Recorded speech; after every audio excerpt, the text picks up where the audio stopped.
In this video, I'm going to show you, obviously, what this big change is to the description question in question 5. Then I'm going to tell you why AQA has done it.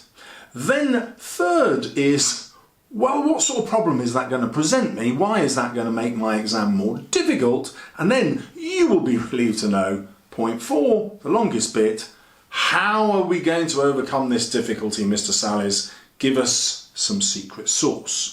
Okay, so in at number 1 is the change. So in 2022, the examiners decided to give you a picture of a fishing village. Now, this causes lots of problems for students in 2 ways. Number 1, have you ever visited a fishing village? How many have you been to? How clearly can you picture one? And number 2, instead of just saying, let's describe a scene suggested by this picture, the exam board then said, write about a fishing village suggested by this picture. Let's put that picture on the screen now and talk about why this would be difficult.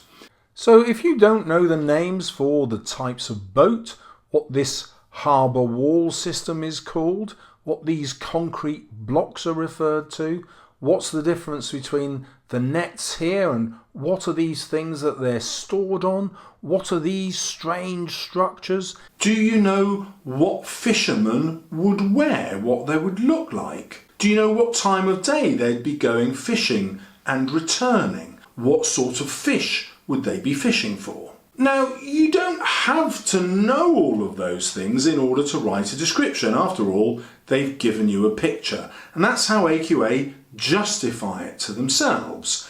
But you can see there is a massive problem. If you are someone who is well-travelled, you can answer the question quite well. If you're someone who's grown up on the coast, you can answer the question quite well. And by well, I mean when you go into that question in the exam, you won't have to think about what to write about, it will be obvious. But for everybody else, lots of your exam time will be taken up with thinking. So, by giving us this kind of picture and this kind of question, AQA is now not creating a reliable test. Now, reliable means that whoever you give this to, it should be a test of their English ability. Yeah, that's what the test is there to measure. Well, now you can no longer be confident that the test is measuring that because so much of what you need is prior knowledge. Did that just happen in 2022? No. In 2023, they asked about a particular building. I won't give you the type of building in case teachers explode because they'll want to use that in the mocks next year. But this building was a public building which you might never have been in, and you had to describe it. Imagine it was a theatre. I don't know how many students have been to watch a play in a theatre, but I would imagine it is not greater than 60%. And so at least 40% of students would get that question in the exam and think, well, I don't know what the hell to write about. They could, of course, describe exactly what was in the picture, but it would be difficult to be creative and original about it. So that is the way that AQA are moving. And so this brings us to the next bullet point. Not only is the exam now unreliable as a measure of how good you are at English, potentially, it's also going to make it really difficult to learn your descriptions in advance. Most students have been learning descriptions about the weather.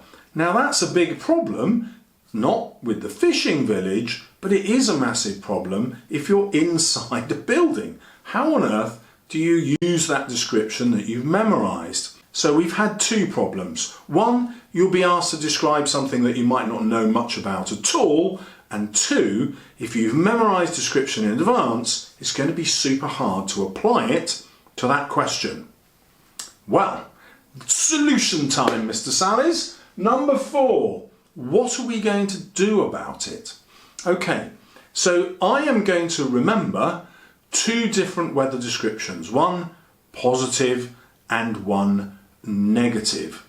Imagine if I'm stuck in the theatre, and that's the question I've got to answer, describing this interior of a building. So I can contrast that description with the weather which is outside when I came into the theatre. Let's say it's completely stormy, and I can also contrast it with what I hope the weather will be like while I'm sitting in this theatre watching the worst production of Macbeth I've ever seen in my life. So now I can include both my negative, that was the storm, and my positive, the gorgeous weather, in my description of the theatre. I'm still going to have to describe a lot of the theatre, but the advantage of having those weather descriptions prepared is I've prepared the vocabulary, I've prepared the sentence structures, and I've prepared the punctuation. In other words, I know going into the exam that if I use it, it's going to get me top grades because I made sure it does that from the off. Equally, I could do that with the fishing village example, couldn't I? I would just have different bits of weather at different times in the scene. I might imagine it last night, and now this is how it's different this morning. Contrast will fit any description. So I've given you the contrast of time and inside and outside, again across time. If you think about contrast this way, you will easily be able to adapt your pre-learned weather descriptions to any questions. Now, by the way, you can go into the exam without relying on a pre-prepared description. If you're a great writer, then, have at it, enjoy yourself. But I would still learn my descriptions because they would be my fail-safe. I might be knackered when I get to question 5, I might not be inspired, but if it's already here, I know I can rely on that as a safety net. And then my next top tip is to create a positive and a negative character. Those are, again, based around contrast. I might have one young, one old, one male, one female, so that they will be able to be adapted to any question that comes up. And of course, I can put them in any setting. They can be sitting in my theatre, or they can be actors performing on the stage, or they can be fishermen in my fisher village, or they can be tourists or locals.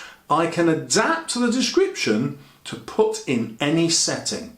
So, with 2 contrasting characters and 2 contrasting pieces of weather, I can overcome what AQA is doing to question 5. My bonus tip with the description question is not to flood it with too many descriptive techniques and too much show-off vocabulary. The best way to get grade 9 and even grade 8 is to write it as though it was part of the first chapter of a book which you would read. If you wouldn't read your description for pleasure, it's rubbish. The video coming up now is going to show you a descriptive answer which scored a grade 9. Coming up right now.